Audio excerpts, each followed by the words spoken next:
Welcome to The Core, where we're planting the seeds to financial success. I'm Colten Hibbs, your host and Education Credit Union's Financial Health Coordinator, and I'm thrilled to have you join us today. Today, I'm joined by Sal Gomez, our Manager of Business Intelligence and Development. Sal specializes in building high-performance teams that leverage technology to drive ECU's mission, vision, and core values. His approach is strategic and forward-thinking, focusing on data-driven decision-making, automation tools, and application integrations, AI, and predictive analytics to enhance ECU's capabilities while ensuring his team continues to grow with the skills they need and want to succeed. Sal takes pride in developing those around him and elevating them alongside himself, believing that a rising tide lifts all boats. By fostering collaboration, innovation, and continuous learning, beyond his role at ECU, Sal is deeply committed to his faith in the Lord, his family, and servant leadership within his community. Currently, he serves as the vice chair of the Hispanic Chamber, where he successfully led a team on the 2025 Fajita Festival, drawing over 3,000 attendees this year. Sal is extremely driven and is always seeking new challenges, strategic innovations, and opportunities to grow. Continuous learning fuels his ambition, and he remains dedicated to enhancing both his team and ECU's technological landscape, ensuring they stay ahead in an ever-evolving digital world. Sal, thank you so much for joining us today. You were awesome, clearly. Thank you, Colten. But no, I'm so excited because it's one of my favorite things to talk about somebody who loves what they do. And you were absolutely, just in our day-to-day interactions, you were incredibly passionate and you are knowledgeable about your process and your teams and what you do. So getting started with sort of like, we're going to take it back because you're the expert here. So we're going to take it back just a little bit for our members so digital banking, mobile tools, those like fundamentals that we consider those foundational things in finance. How can mobile banking help people stay on top of their finances? Well, great question, Colten. The first one is 24/7 access, right? 24 hours, 7 days a week. Yes. We're up and running. That allows our members to check their balance, transfer funds, pay bills on time and anywhere. You know, if you're 2 a.m, you decide, hey, you know what? I need to pay my bill now. That's Absolutely. fine. You have that luxury. You transfer between accounts. You realize, oh my goodness, my ECU account is going to come out of this, but I need to pull it from this other place first. And mobile banking, too, especially in the credit union world. Credit unions sort of started as local industries, and we remain and continue to serve local. But if you start your life in Amarillo or the Panhandle and as an ECU member and you get the opportunity to move away and further away in Texas or to another state, mobile banking is kind of what keep you here at home, like with ECU. Exactly, and it allows you to stay on top of your expenses as well. Oh, yes. If you want to track your expenses, we have a really nice tool management, right? That's called money management. That's a great tool. My favorite. I would say definitely spend some time in that tool. Don't feel overwhelmed because it can be overwhelming at first, since it's smart but not that smart at times. You will have to configure There's a lot of work on your end to is. make sure like your numbers are your numbers and they're like that kind of stuff to Correct. make yes. Correct. And also to ensure that, some of the transactions are going towards the buckets that you're setting up your budgeting for. Right. So like you going to McDonald's doesn't end up in your fun money, it ends up from your food and eating out. Or, when you go to Walmart and you're, doing your laundry shopping plus your grocery shopping, it's good. You can divide up the buckets to where you kind of use different things for different ways. Correct. So definitely go in there, utilize it. I'll advise our members to start small, simple. Just open it up, get in there. This is utilities, this is mortgage, this is trips to Walmart, and move forward from there. Correct, because it is very robust. It allows to have a lot of great insight into your financials. How you spend. And it's a tool that I use, I'll say about once or twice a week, just to see where I'm at, so ensuring that, there's no expenses that Surprise you? Exactly, And if you are surprised by an expense, we've made it very easy to utilize our Skip a Pay feature. Yes, we do. So Skip a Pay, it's one of the benefits of sort of being a credit union member, and we have Skip a Pay. Explain to the people what Skip a Pay is. So it's for auto loans. Primarily, yeah. Primarily for auto loans. It allows you to pay a $25 fee. Rather than a car payment. Exactly. And then we just push your date forward, right, Exactly. 1 month Yes. from your due date of when you were going to pay this note. And it does require that you've made at least 6 months of on-time payments. That is for our members who like all of us, do their best to make sure all of their bills are paid. But every once in a while, something gets a little tight, and you do need that extra breathing room. And paying $25 rather than a whole car payment can definitely get somebody out of a scrape. Correct. And it's that click of the button. Absolutely. All you do is just skip it, and it will let you know. It will notify you if you're eligible or not. It will give you that information right in front of you, so that way you understand what's going on, how to do it. If he allows you to go through, that means you can skip it. Awesome. No, that's good to know and it's rather than having to call somebody and feel like you have to explain your situation or whatever it is. Now we've made it just accessible for whatever you need it for. You can go online, skip your payment as long as you're eligible. That's really, really awesome. What are some key features like mobile deposit, bill pay services? Do we do that as well, correct? Correct. Mobile deposit is a convenient way to deposit checks when visiting, instead of visiting a branch. If you decide, you know what, I don't have time today, I'm taking kids to school, it's, kind of late in the day. Yes. You can pull out your phone, snap a picture, and then boom. Absolutely. Or if you're doing a job out of town or across town, or you've just, we're closed, that you're going to get off work, but after we've already closed our lobby branches, mobile deposit capture, if you got paid that day and you need to make sure your funds are in there, that kind of facilitates that process for you. Exactly. It, again, allows you to save time as well, right? So we love to have our members be in branch. We love to see their faces. We want to see them, say hi to them, acknowledge Absolutely. them. But yeah. if you don't have that time, time's a luxury at times for us, right? For sure, and especially for those people who are always on the go. They're working, they're hustling, they might have a job, They might get to a second job or like a side hustle that they have in the evenings. And so it can be difficult to sort of have that working relationship with your financial institution that we would envision in a perfect world. So digital tools sort of keep that conversation open, right? Right. Now, you mentioned money management, which is one of my favorite mobile banking tools. But what are some other things? We do like automatic savings, but what else? Correct. Bill pay is another great one. Yes. If you do not like to keep up with, there are 50 bills that you may have.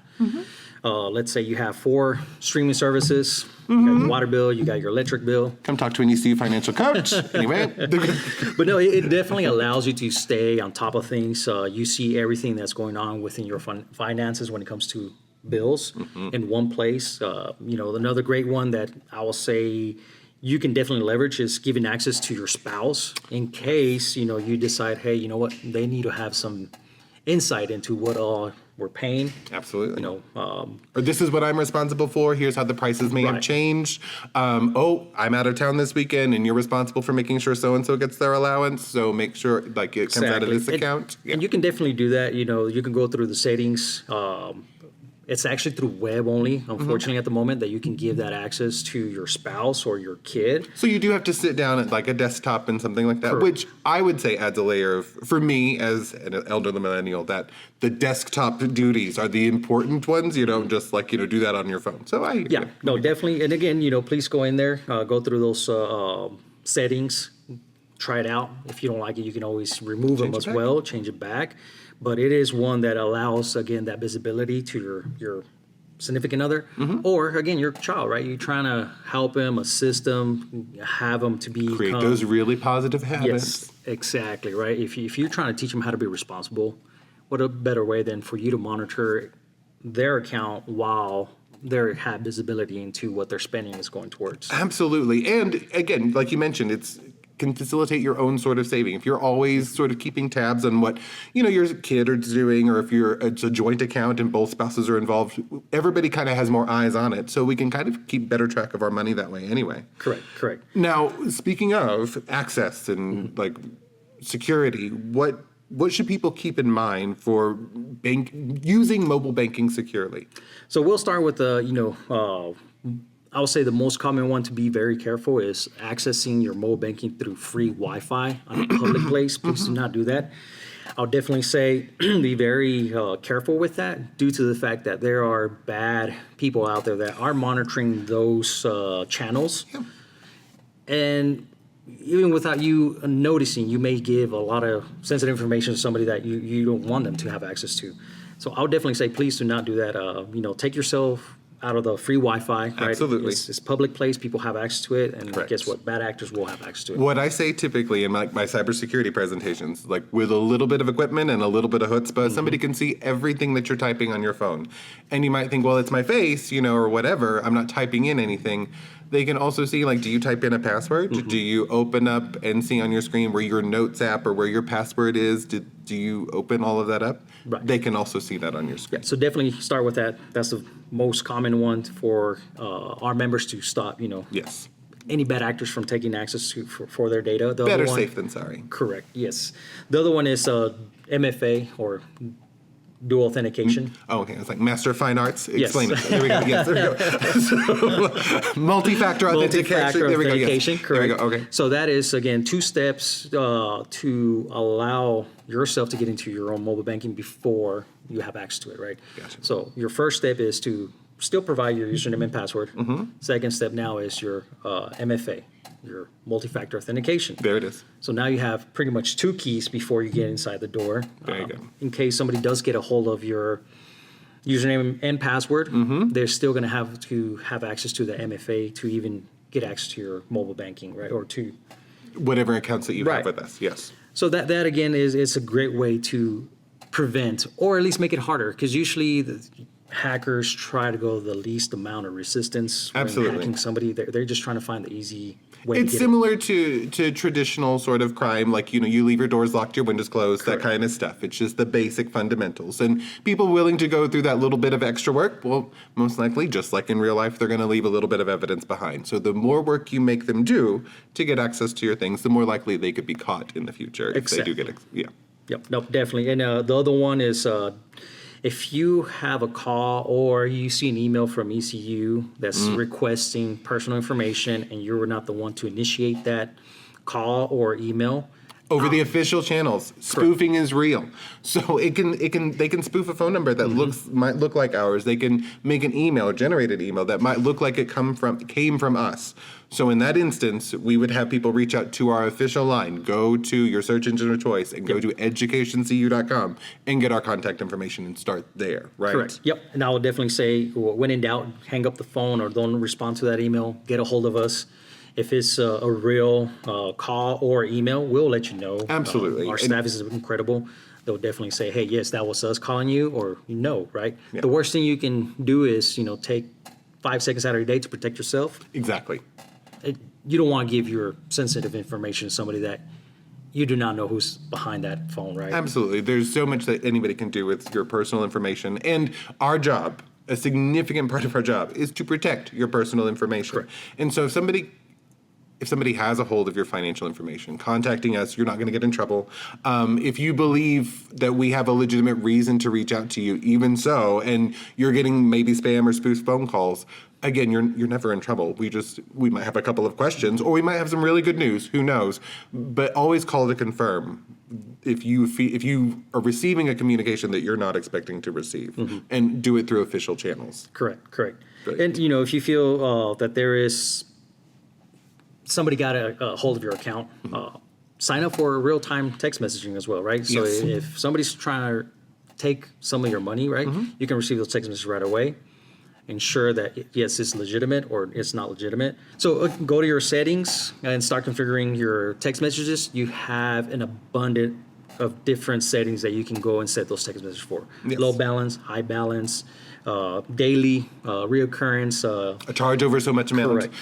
That's one of the ones, personally, one of the ones that I use is, like, if there's a charge over $100, like, I want a text message about it. Even if, like, and I will be standing there and I will be in the checkout counter and I'll have swiped my card, and less than 5 seconds later I get a text message about the money that I've spent. So yay me. Correct. But no, it keeps you on track with your budget. Yep, Yes. it definitely does, and it keeps you safe, right? That's number one, keeps you safe, keeps you on track with your budget. Same thing with loan payments. Hopefully you have set up yourself for automatic payments, but if you haven't, you can also remind yourself. You can say how many days before or even after, right? To ensure that you always stay on top. Yes, absolutely. But no, so, and also when it comes to security features, just the fundamental aspect of people, this is with any financial institution, you can turn your debit card on and off, especially through their app.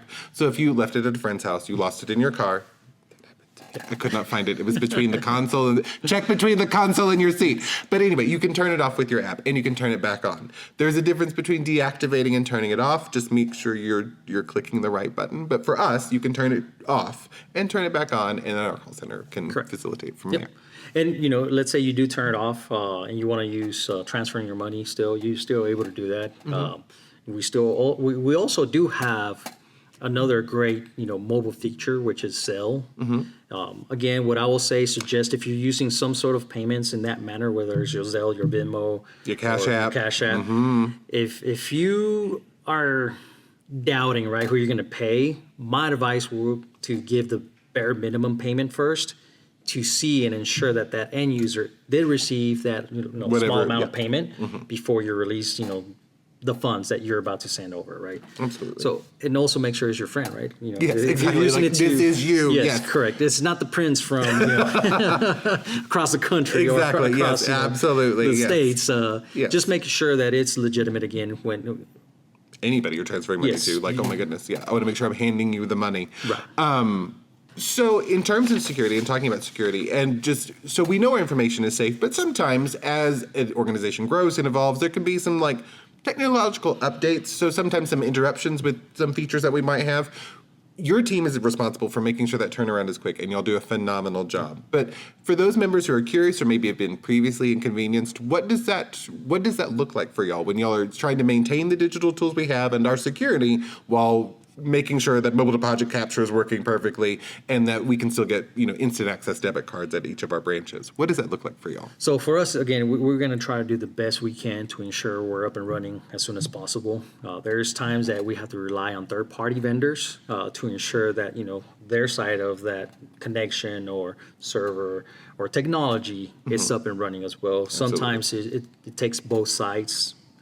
To solve that issue. And when there's security and secure information being involved, that it makes there are a lot of steps and hoops to process before anybody's just like jumping in with a fix for things, right? Right. So we have to ensure that we understand what's going on. And then, of course, we're always working towards a resolution that's going to be fast. And it's also going to be secure for our members. Exactly. But in the case, there's a feature that's down, again, we still have our branches. When in doubt, again, call.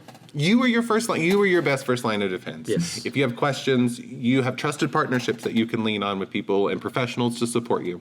Sal, thank you so much. I appreciate your time, effort, everything that you put into this and everything that you put into your job every day. You and your team are awesome. And to our audience, thank you once again for joining us on another episode of The Core. You can find new episodes of The Core on the first Friday of every month on YouTube, Spotify, Apple Podcasts, and Amazon Music. Thank you so much for joining us, and we'll see you next time on The Core.